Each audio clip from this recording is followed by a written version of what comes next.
Partial fractions main important concept என்னமா?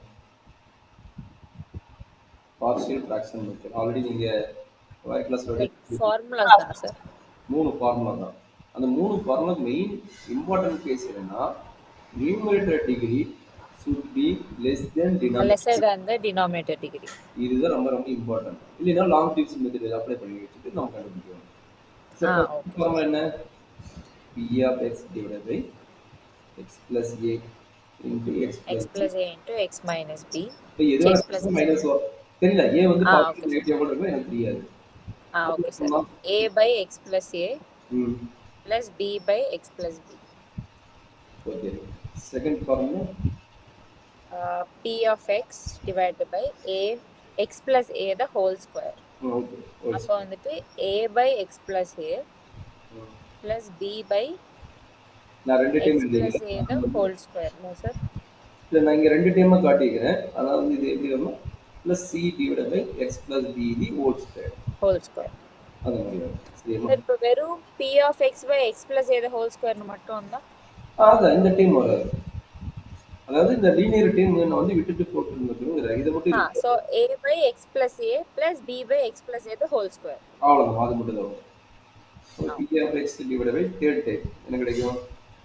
X square. அதாவது எப்படி வரும்னா இது A X square plus B X plus C. ஒரு குவாட்ராடிக் பாலினாமல் வரும். ரொம்ப இம்பார்ட்டன்ட் என்ன சொல்றாங்கன்னா இந்த குவாட்ராடிக் பாலினாமல் வந்து இரிஸ் நம்பர் ரோ காம்ப்ளெக்ஸ் நம்பர்ல தான் ஃபேக்டரைஸ் பண்ண முடியும். நார்மலா ஃபேக்டரைஸ் பண்ண முடியாது. cannot be factorized. ரொம்ப ரொம்ப important point. cannot be factorized. Okay sir. அந்த பாயிண்ட் ரொம்ப இம்பார்ட்டன்ட். அப்ப cannot be factorizedனா நமக்கு என்ன கிடைக்கும்? ax plus b divided by ax square plus bx plus இந்த ஃபார்முலா. சரிங்களா? இது மூணு தான் basic formula of positive fraction method.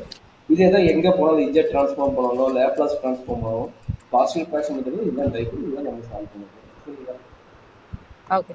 சரி, இப்போ இந்த கொஸ்டின் கேட்குறாங்க. Z inverse of tan z divided by z minus 1 into z minus 2 using partial fraction method. Okay sir. See இது எப்படி போகுது? 10z divided by z minus 1. ஒரே ஒரு idea சொல்லிடுறாங்க. நம்மளுக்கு வந்து இஜெட் டிரான்ஸ்ஃபார்ம்ல பார்த்தீங்கன்னா மேக்ஸிமம் எல்லா ஃபார்முலாவுக்கும் பார்த்தீங்கன்னா இந்த மாதிரி மேலே நியூமரேட்டர்ல ஒரு ரிசல்ட் கிடைக்கும். சரிங்களா? Z divided by R Z minus A divided by sine டிரான்ஸ்ஃபார்மாக இருந்தாலும் Z sine theta divided by some denominator டேம். அது காஸ் தீட்டா இருந்தாலும் Z into Z minus cos theta divided by. அப்படின்னால இஜெட்ங்கிறது என்ன ஆகுது? மல்டிப்ளை ஆகுது. அதனால இந்த இஜெட்டை வந்து கன்சிடர் பண்ணலாம். புரியுதாமா? எல்லா இஜெட் டிரான்ஸ்ஃபார்ம்லையும் நியூமரேட்டர்ல பார்த்தீங்கன்னா இஜெட்டுங்கிற ஒரு டேம் மல்டிப்ளை ஆகிட்டு வருது. அதனால இந்த இஜெட்டை கன்சிடர் பண்ண வேண்டாம், மீதி இருக்கிற டேமை கன்சிடர் பண்ணிக்கலாம். சரியாம்மா? அப்போ என்ன பண்ணலாம்? 10 divided by Z minus 1 into Z minus 2 மட்டும் கன்சிடர் பண்ண சொல்கிறோம். ஒரு இஜெட் இருந்தா இஜெட் ஸ்கொயர் இருந்தால் நீ கொண்டு வந்துக்கலாம். பட் இஜெட் இருந்தால் இந்த மாதிரி கன்சிடர் பண்ண சொல்கிறோம். z ஸ்கொயரா இருந்தா இப்பவே கொண்டு வந்துடணும். வெறும் z அப்படின்னா இப்போதைக்கு கொண்டு வர வேணாம் இல்லையா சார்? ஆமா. ஏன்னா எல்லா ஃபார்முலா என்ன ரீசன் சொல்றாங்கன்னா எல்லா ஃபார்முலா மாதிரி இஜெட் டிரான்ஸ்ஃபார்மோட எல்லா ஃபார்முலாத்தையும் நியூமரேட்டர் என்ன இருக்குது? இஜெட் இருக்குது. இங்கே இஜெட் இருக்குது. இங்கே இஜெட் இருக்குது. இங்கே இஜெட் இருக்குது. இன்னொரு ஃபார்முலா இஜெட் ஆஃப் என்னக்கு என்ன பண்ணலாம்? Z divided by Z minus 1 the whole square. இது என்னோட ஃபார்முலா? இஜெட் ஆஃப் என்னோட ஃபார்முலா. இப்போ எல்லா ஃபார்முலாவும் நியூமரேட்டர் வந்து இஜெட் இருக்குது. அதனால இஜெட் வந்து விட்டுரு, ஏன் கொண்டு வரீங்க? ஓகேவாமா? Okay sir. சரி, இப்போ இதை வச்சு நம்ம ரன் பண்ண போறோம். அப்போ என்னாச்சு? that is equal to a by z minus 1 plus b by z minus 2. கரெக்டாமா? அப்போ என்னாச்சு? எல்சிஎம் எடுப்பீங்களா? எல்சிஎம் எடுத்தா என்னாச்சு? a into z minus 2 plus b into z minus 1 divided by z.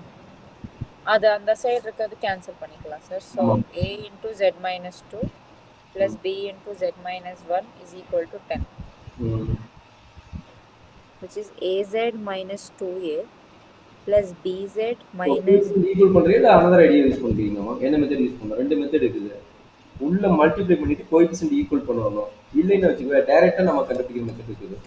டைரக்ட்டா கண்டுபிடிக்கிற மெத்தட் இருந்தா இஜெட் ஈக்குவல் டு ஈக்குவேஷன்ஸ் மட்டும் டைரக்டா எழுதுறது இல்லையா 2 சார்? அப்ளை பண்ணுங்க. 2 அப்ளை பண்ணீங்கன்னா A0 ஆயிருமா? இஜெட் மைனஸ் 2 தான் இருக்கணும். இதனோட வேல்யூ இஜெட் ஆமா மைனஸ் 2. சார். ஸோ அப்ப ஜெட்டுக்கு 2 அப்ளை பண்ணா A0 ஆயிடும். A0 வரும். அப்ப BU வருமா? 2 minus 1. 2 minus 1 வந்து 1 வரும். அப்ப 1 into 1. Okay sir. அப்ப Z equal to 1 இதே ஆகும். 1 அப்ளை பண்ணா. இது ஒரு மெத்தட். இதை ஃபாலோ பண்ணுங்க. இது ஈஸியானது. அப்ப என்ன இது B0 வரும். இது என்ன கிடைக்கும்? -1 வருமா? அப்ப A ஓட ஆமா வேல்யூ சார். -10 வருமா? -10. ஆமா சார். சரி வேணும். அது ரெண்டு எங்க அப்ளை பண்ண போறோம்? இங்க அப்ளை பண்ண போறோம். A ஓட வேல்யூ -10, B ஓட வேல்யூ என்ன இருக்குது? 10. 10. ரெண்டையும் கொண்டு போய் எங்க அப்ளை பண்ண போறோம்? இந்த இடத்துல அப்ளை பண்ண போறோம். சரிங்களா? இந்த இடத்துல அப்ளை பண்ண போறோம். சரியாமா? Okay sir. அப்ப என்ன இஜெட் வந்து ரெண்டுக்கு காமன். அதனால பாத்தீங்கன்னா இஜெட் ரெண்டுக்கு காமன். அப்ப என்ன கிடைக்கும் இங்க?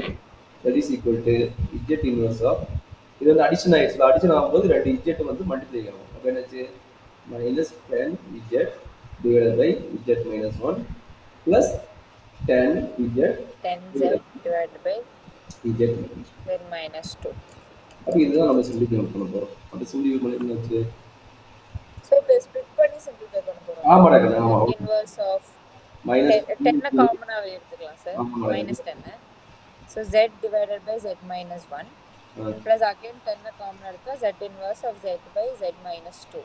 ஆமாடா கண்ணு. So z by z minus 1 போது it is 1 sir. Z inverse of 1. So -10 into 1 plus 10 into so z by z minus 2ங்கிறது இப்போ a வை வந்து நான் 2 எடுத்துட்டா a பவர் என்ன 2 பவர் என்ன இல்ல அவ்வளவுதான் கண்ணு. Very good. 2 பவர் அவ்வளவுதான். அப்ப 10 into 2 power n minus 10. 10.